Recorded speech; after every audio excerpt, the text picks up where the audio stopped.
身体的话，我们基本要求是一个放松状态，上肢基本保持一个放松状态，比较自然一点，不要求用很大力。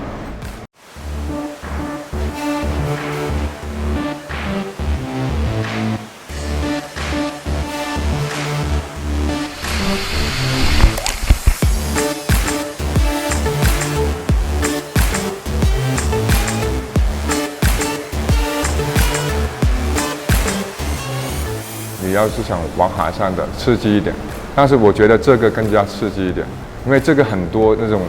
花式的一个动作，而且我们这个也比较更加安全。还有你要是想玩，随时都可以玩。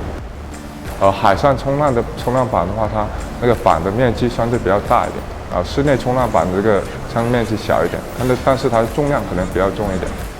我们这个板的话，大概就1.2米左右长度，然后宽的话大概就是30到60之间。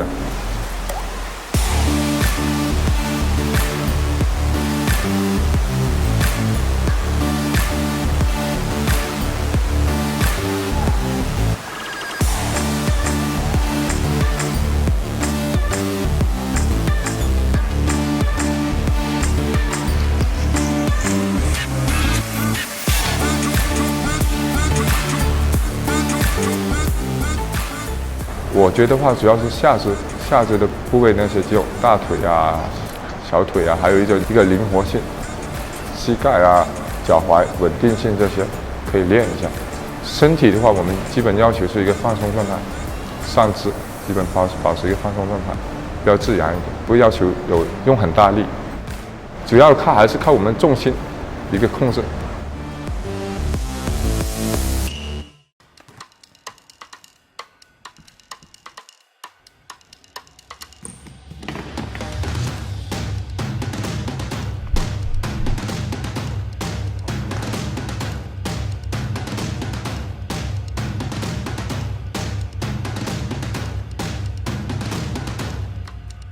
你就算用個身體去接觸個波咧，但係你雙手咧同埋雙腳咧都一定係要踩住架單車嘅。咁龍門咧喺嗰個2.5米圈咧，佢就可以用手去接個波嘅。咁但係離開咗個2米圈咧，佢就唔可以用手去接觸個波噶啦。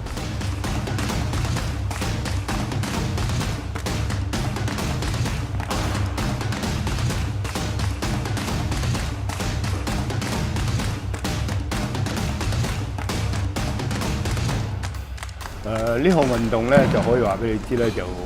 望落去就好似好簡單，其實咧每一個動作咧都係用好長嘅時間去練習嘅。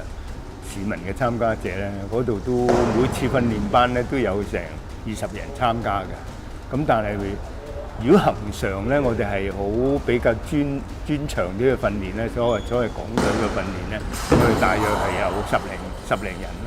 所以變咗，如果中意有啲難度，對單車有啲要求啊，或者有難度嘅人咧，都可以試下。